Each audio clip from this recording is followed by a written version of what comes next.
राधे राधे। जय श्री कृष्णा। कहते हैं ना, काहू न कोई सुख दुख कर दाता, निज कृत कर्म भोग सुन भ्राता। यानी कोई भी किसी को यहाँ सुख दुख नहीं देता, सभी अपने कर्मों के फल भोगते हैं। आप सभी का बहुत बहुत स्वागत है आपके अपने लड्डू गोपाल कृष्णा परिवार में।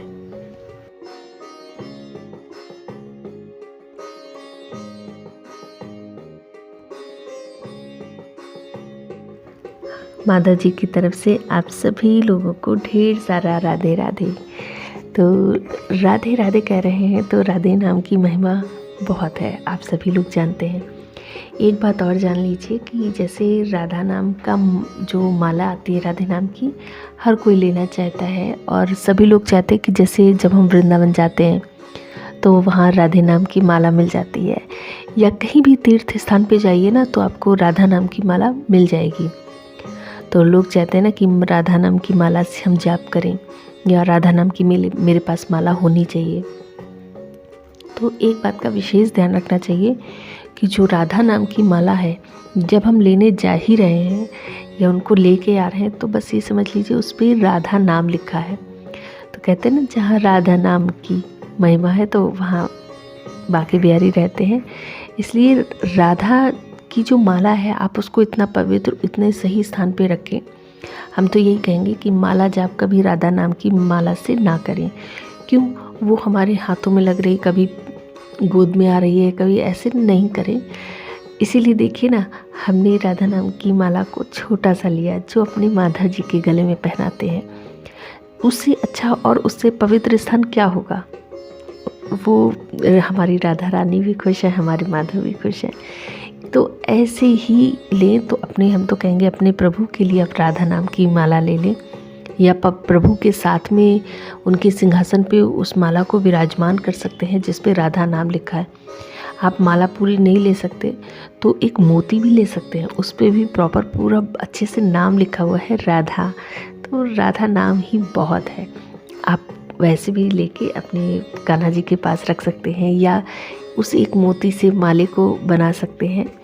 बहुत से तरीके होते हैं, इस तरीके से भी आप राधा नाम ले सकते हैं।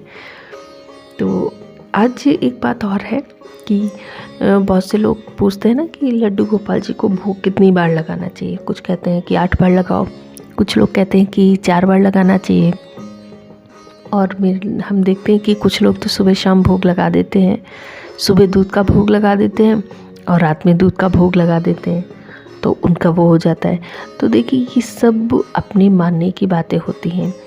हमारे घर में क्या होता है हम वो जानते हैं। तो जैसे जिसके भाव हों, है ना।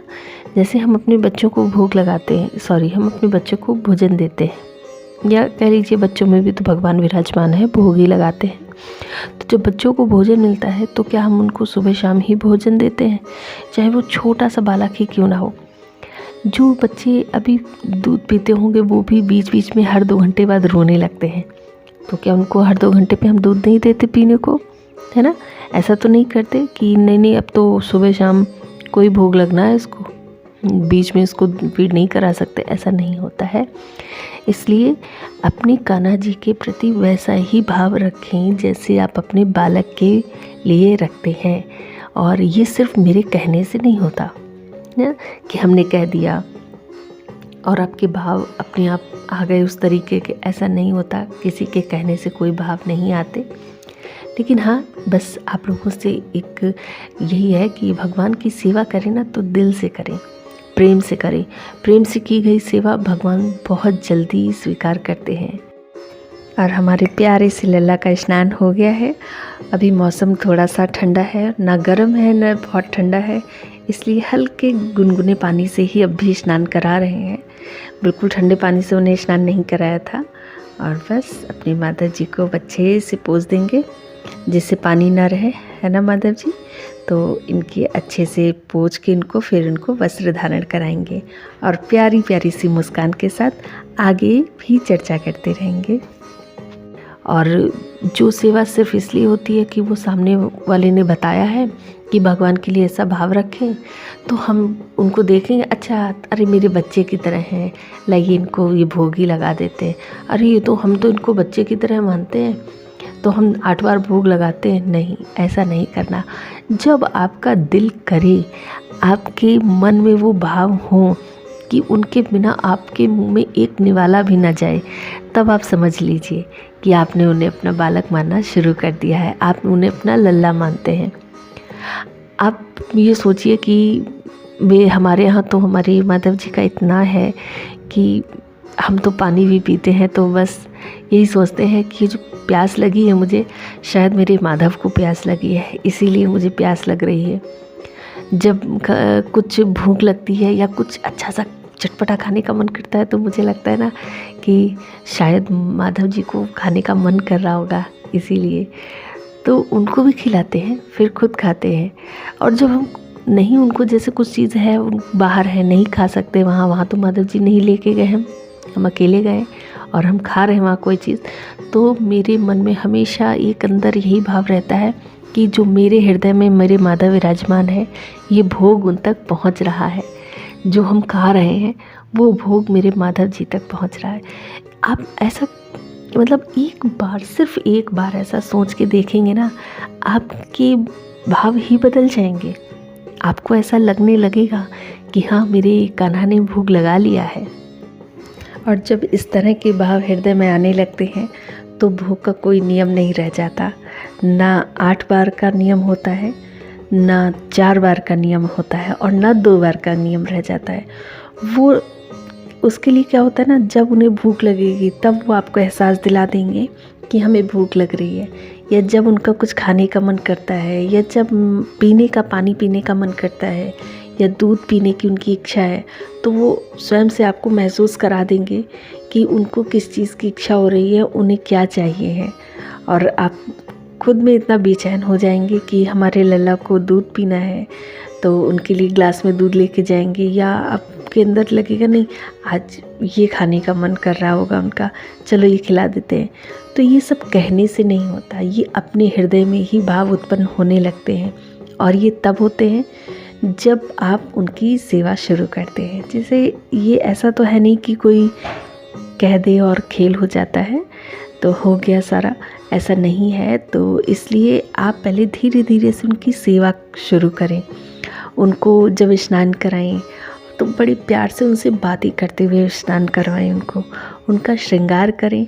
तो उनसे पूछें ये अच्छा लग रहा, अच्छा ये आपको अच्छा लग रहा होगा, आप बता देना आपको श्रृंगार कैसा अच्छा लगता है। और जब भी उनका श्रृंगार करें तो पहले स्वयं से अच्छे से तैयार हों, क्योंकि जैसे अब हम लोग पार्लर जाते हैं, ठीक है, तो जब पार्लर जाओ तो आप दूसरे को देखोगे कि पार्लर वाली कैसे तैयार हुई, वो बहुत गंदी सी हो और या मेकअप कर रखा हो, तो ऐसा मेकअप हो उसका कि देख के ही हंसी आ जाए, तो क्या आप उसके यहाँ अपना मेकअप करवाएंगे? नहीं कराएंगे, है ना। उसी प्रकार जब आप अपने सुबह उठे स्नान आदि कर लें तो आप अपने को भी साफ़ सुथरा करें, अपने चेहरे को भी अच्छा सा करें, थोड़ा सा श्रृंगार करें। उसके बाद अपने लल्ला का श्रृंगार करने जाएं, जिससे उन्हें भी तो पता लग जाए ना कि हमारी मैया जब अपना इतना अच्छा श्रृंगार कर सकती है तो हमें भी कितना अच्छा सजाएगी। इस तरह से आप उनका श्रृंगार करें। और मेरे लल्ला का भूख का कोई नियम नहीं है। हमारे लल्ला कभी भी किसी वक्त भी कुछ भी खाने की इच्छा कर लेते हैं। कभी कभी सो के उठते ही बस उन्हें कुछ खाने को चाहिए होता है, कभी वो सिर्फ दूध ही पीना चाहते हैं, कभी रात में, सच कहें तो कभी कभी रात में 11 बजे भी सोते हैं, है ना। वैसे हम नियम से कोशिश करते हैं करें, लेकिन इनकी इच्छा के आगे तो सारे नियम फेल होते हैं। जब जीवन ही इनके लिए सब सौंप दिया है इनको, तो फिर इन सब नियमों का कोई मतलब ही नहीं बनता। तो आप सब भी अपने लल्ला की सेवा करें, प्रेम से बिना किसी नियम के भोग लगाएं। जितनी बार स्वयं कुछ भोग लगाएं उतनी बार अपने लल्ला को लगाएं, और पूरे दिल से पूरे भाव से राधे राधे अपने लल्ला को कहते रहें, हरि नाम जपते रहें।